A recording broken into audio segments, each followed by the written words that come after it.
You Bharat, हर वक्त सच के साथ। नमस्कार, आप देख रहे हैं यू भारत और आपके साथ मैं हूं निशा। बुलेटिन की शुरुआत करेंगे उससे पहले एक नजर सुर्खियों पर। कमलनाथ ने चारों सीटें जीतने का किया दावा, नरोत्तम ने भी जताई बीजेपी की जीत की उम्मीद।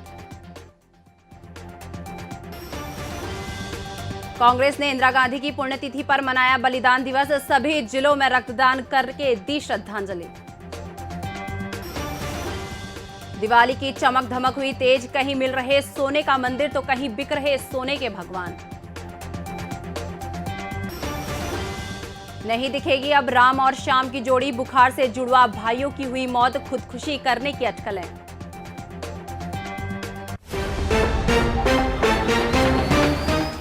अब खबरें विस्तार से। मध्य प्रदेश की चारों विधानसभा सीट में हुए उपचुनाव के लिए मतदान होने के बाद अब जीतने के दावे शुरू हो गए हैं।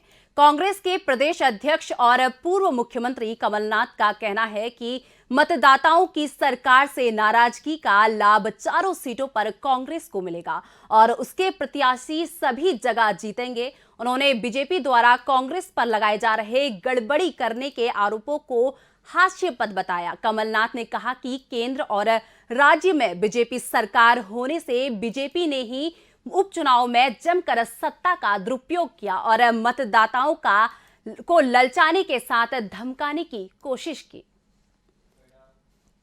तो मुकाबला था, पर साथ में हमारा पुलिस से, धन बल से, पैसों से, दबाव से, प्रशासन से जिस प्रकार उन्होंने सब उल्लंघन किया, सब नियमों का उल्लंघन किया, फिर भी मुझे मतदाताओं पर विश्वास है कि मध्य प्रदेश की तस्वीर सबके सामने है। हर वर्ग परेशान है, हमारा किसान, छोटा व्यापारी, हमारा किसान और मुझे उपचुनाव में मध्य प्रदेश की चारों सीटों पर हुए मतदान पर बीजेपी ने उसके प्रत्याशियों की जीत का दावा किया है। प्रदेश के गृह मंत्री डॉक्टर नरोत्तम मिश्रा ने कहा कि मतदान में जिस उत्साह से जनता ने भाग लिया उससे जाहिर है कि वे सरकार के कामकाज से संतुष्ट हैं। उन्होंने सभी सीटों पर पार्टी को आशातीत सफलता मिलने की उम्मीद जताई। गृह मंत्री ने कांग्रेस पर भी चुनाव में हथकंडे अपनाने का आरोप लगाया और उसे मतदाताओं द्वारा नकारी जा चुकी पार्टी बताया। मतदाताओं का बढ़ चढ़ के भाग लिया। एक लोकसभा और तीनों विधानसभा में भारतीय जनता पार्टी को विजय मिलने वाली है। मतदान के रुझान से और लोगों से बातचीत में, कार्यकर्ताओं से बातचीत में स्पष्ट संकेत आ रहे हैं। भोपाल एम्स में पिछले कुछ दिनों से हड़ताल पर बैठे इंटर्न डॉक्टर से आज माननीय सांसद साध्वी प्रज्ञा सिंह ठाकुर ने मुलाकात की और उनकी समस्याएं जानी। डॉक्टरों ने सांसद साध्वी को ज्ञापन सौंपकर अपनी मांगों की जानकारी दी। सांसद ने डॉक्टर को आश्वस्त किया कि उनकी मांगों को लेकर जरूरत पड़ने पर वो केंद्रीय स्वास्थ्य मंत्री से भी बात करेंगे। उन्होंने आंदोलनकारियों से कल 1 नवंबर से होने वाली भूख हड़ताल स्थगित करने का अनुरोध किया, जिसे डॉक्टरों ने मान लिया और भूख हड़ताल टाल दी। लौह पुरुष भारत के प्रथम गृह मंत्री सरदार वल्लभ भाई पटेल की जयंती पर पूर्व विधायक एवं भारतीय जनता पार्टी भोपाल के पूर्व जिलाध्यक्ष सुरेंद्र नाथ सिंह ने माल्यार्पण कर पुष्पांजलि अर्पित की। इस मौके पर उन्होंने मौजूद बीजेपी कार्यकर्ताओं को एकता और अखंडता की शपथ दिलाई। कार्यक्रम में पूर्व विधायक सिंह ने कहा कि सरदार पटेल के कारण ही देश की एकता और अखंडता कायम है।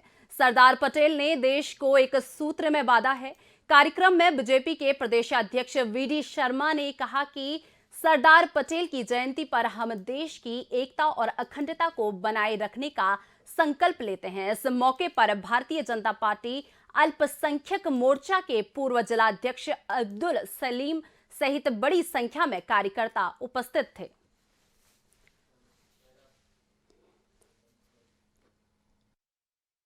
जी, आज सरदार वल्लभ भाई पटेल की जयंती मना रहे हैं, आपने पुष्पांजलि अर्पित की। आज सरदार पटेल जी की जयंती है। आज जो अपन भारत का स्वरूप देख रहे हैं, कश्मीर से कन्याकुमारी तक, अटक से कटक तक जो भारत एक दिख रहा है, उसमें बहुत बड़ा योगदान सरदार पटेल जी का है। देसी रियासतों को भारत में विलीनीकरण के लिए बहुत अच्छा काम किया उन्होंने और महान स्वतंत्रता संग्राम सेनानी थे। आज पूरा देश उनको याद कर रहा है, उनके बताए मार्ग पर चलने का संकल्प ले रहा है और एक तरह से राष्ट्रीय एकता के प्रतीक है सरदार पटेल जी। एकता दिवस के रूप में भी जो है लोग और सारा देश जो है सरदार पटेल जी को मना रहा है। हम सब लोगों ने मिलकर उनके चरणों में आज श्रद्धासुमन अर्पित किए।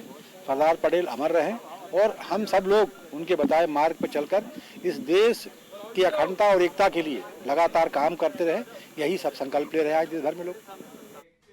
पूर्व प्रधानमंत्री इंदिरा गांधी की पुण्यतिथि कांग्रेस ने बलिदान दिवस के रूप में मनाई और विभिन्न कार्यक्रम आयोजित करके उन्हें श्रद्धांजलि अर्पित की। इस मौके पर प्रदेश महिला कांग्रेस ने सभी जिलों में रक्तदान शिविर लगाया और जरूरतमंदों के लिए खून इकट्ठा करके रेड क्रॉस सोसाइटी को सौंपा। भोपाल में प्रदेश कांग्रेस कार्यालय परिसर में स्थापित इंदिरा गांधी की प्रतिमा पर माल्यार्पण के बाद शिविर का शुभारंभ पूर्व मुख्यमंत्री कमलनाथ और महिला कांग्रेस की प्रदेशाध्यक्ष अर्चना जायसवाल ने किया। इस मौके पर वक्ताओं ने स्वर्गीय गांधी के देश के लिए दिए गए बलिदान को कभी नहीं भूल पाने की बात कही। उन्होंने कार्यकर्ताओं से इंदिरा गांधी के सपने के आधार पर भारत को बनाने के लिए सहयोग करने की अपील की।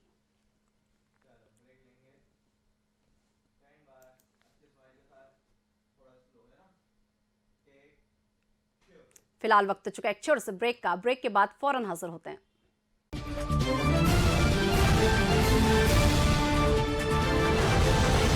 हम हैं यू भारत, हर वक्त सच के साथ, सनसनी नहीं सिर्फ सरोकार, विश्वसनीयता के साथ सटीक खबरें, हर मुद्दे की पड़ताल, हर मुद्दे पर नजर, चप्पे चप्पे की खबर, सरकार से करेंगे सवाल, बनेंगे जनता की आवाज। हम हैं यू भारत, हर वक्त सच के साथ। आवश्यकता है मध्य प्रदेश छत्तीसगढ़ राज्य के सभी जिला और विधानसभा मुख्यालयों पर संवाददाता प्रतिनिधि नियुक्त करना है। इच्छुक संपर्क करें। पत्रकारिता के क्षेत्र में कार्यरतों को प्राथमिकता दी जाएगी। संपर्क करें 8226001266 और 9425011755 और 8982046067। अधिक जानकारी के लिए आप हमारी वेबसाइट विजिट कर सकते हैं www.ubharattv.com और आप हमें ईमेल भी कर सकते हैं news@ubharattv.com।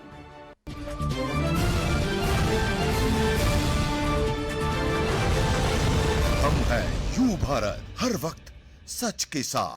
ब्रेक के बाद एक बार फिर से आपका स्वागत है। रुक करते हैं अन्य खबरों का। कांग्रेस की प्रदेश इकाई ने त्रिपुरा में हो रही हिंसा को रोकने के लिए केंद्र सरकार से हस्तक्षेप करने की मांग की है। पार्टी के नेताओं ने हिंसा में मुस्लिम समुदाय को निशाना बनाने पर चिंता जताई और इससे देश गैर सांप्रदायिक माहौल को खतरा बताया। कांग्रेस के नेता मुनवर कौसर ने मुसलमानों को चिन्हित करके उनके साथ हो रहे अन्याय और जुल्म को लेकर विरोध जताया। उन्होंने प्रधानमंत्री नरेंद्र मोदी से त्रिपुरा के मुस्लिम समुदाय की रक्षा करने और उन्हें समुचित सुरक्षा उपलब्ध कराने की अपील की। कौसर ने कहा कि यदि हालात पर जल्दी काबू नहीं पाया गया तो त्रिपुरा में हो रही हिंसा की लपटें दूसरी जगह भी फैल सकती हैं, जिससे देश का माहौल खराब होने की आशंका है। मैं मुनव्वर कौसर, मेरे भाइयों और दोस्तों, मैं पिछले 5-6 दिन से बराबर सोशल मीडिया पर देख रहा हूं, समझ रहा हूं, पढ़ रहा हूं। त्रिपुरा के अंदर मुसलमानों के साथ किस तरीके से जुल्म ज्यादती की जा रही है। 20 से 25 मस्जिदों को आग के हवाले कर दिया है।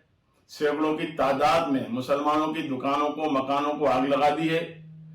सैकड़ों की तादाद में मोटरसाइकिलें, कारें जला दी गई हैं। दंगइयों को, उग्रवादियों को खुली छूट दे रखी है। वहां का प्रशासन उनके साथ है, ये सोशल मीडिया पे आप देख सकते हैं। वहां के मुख्यमंत्री खामोश हैं, ये भी आप पूरा मुल्क देख रहा है इस चीज को।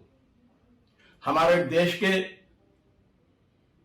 जो जुल्म के खिलाफ, ज्यादती के खिलाफ जो बोलते रहते हैं, जो दर्द रखते हैं, वो हमारे इसमें बहुत से हिंदू भाई भी हैं, मुसलमान भाई भी हैं, जो बराबर त्रिपुरा के मुसलमानों के इंसाफ के लिए आवाज उठा रहे हैं। दिल्ली में भी प्रदर्शन बराबर चल रहे हैं, लेकिन अभी तक उनको इंसाफ नहीं मिल पा रहा है, उनको सुकून नहीं मिल पा रहा है, बराबर उन पे हमले किए जा रहे हैं। प्रधानमंत्री जी, इंदौर के सराफा बाजार में इस बार दीपावली कुछ नई और अलग है। सराफा बाजार में गुरु पुष्य नक्षत्र, धनतेरस और दिवाली के लिए माता लक्ष्मी, भगवान गणेश, राधा कृष्ण, बालाजी की सोने की प्रतिमा सोने के ही मंदिर में पहले से विराजित हैं। बनाने वालों का दावा है कि देश में ऐसा पहली बार होगा। पहले भी सोने की प्रतिमाएं और मंदिर बने, लेकिन मंदिरों में प्रतिमाओं को विराजित कर पहली बार बनाया है। इन्हें बनाने वालों का कहना है कि बाजार में पहली बार ग्राहकों को इस प्रकार के सोने के मंदिर और इसमें विराजित प्रतिमाएं देखने को मिलेंगी। सोने के मंदिर में ही माता लक्ष्मी, भगवान गणेश, राधा कृष्ण और बालाजी भगवान विराजमान हैं। आपको बता दें कि ये सोने के मंदिर 5 ग्राम से लेकर 41 ग्राम तक के हैं, जिनकी कीमत करीब 25,000 से 2.5 लाख तक है।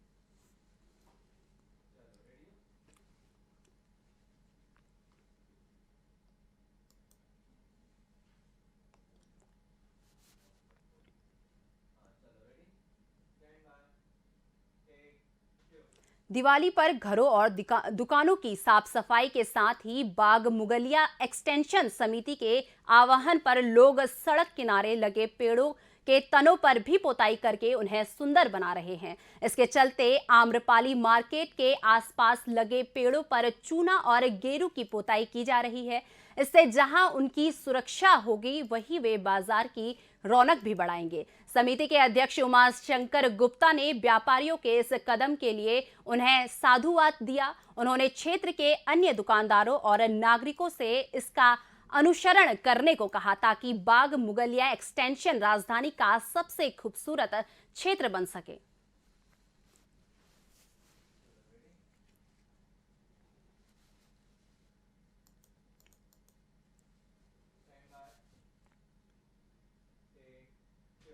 मध्य प्रदेश के बैतूल में दलित युवक से लव मैरिज करने पर ओबीसी कास्ट की एक नर्सिंग की छात्र ने पिता पर आरोप लगाया है कि दलित से शादी करने पर पिता ने शुद्धिकरण के लिए उसे नर्मदा में डुबकी लगवाई, बाल काटे और जूठन खिलाया। दलित युवक ने पत्नी के साथ पुलिस में शिकायत की है, जहां लड़की ने पुलिस को अपने पिता सहित परिवार वालों से बचाने की गुहार लगाई है। पुलिस ने पिता सहित 4 लोगों के खिलाफ मामला दर्ज किया है।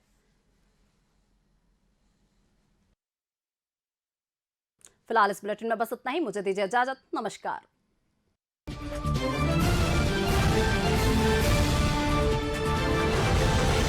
हम हैं यू भारत, हर वक्त सच के साथ।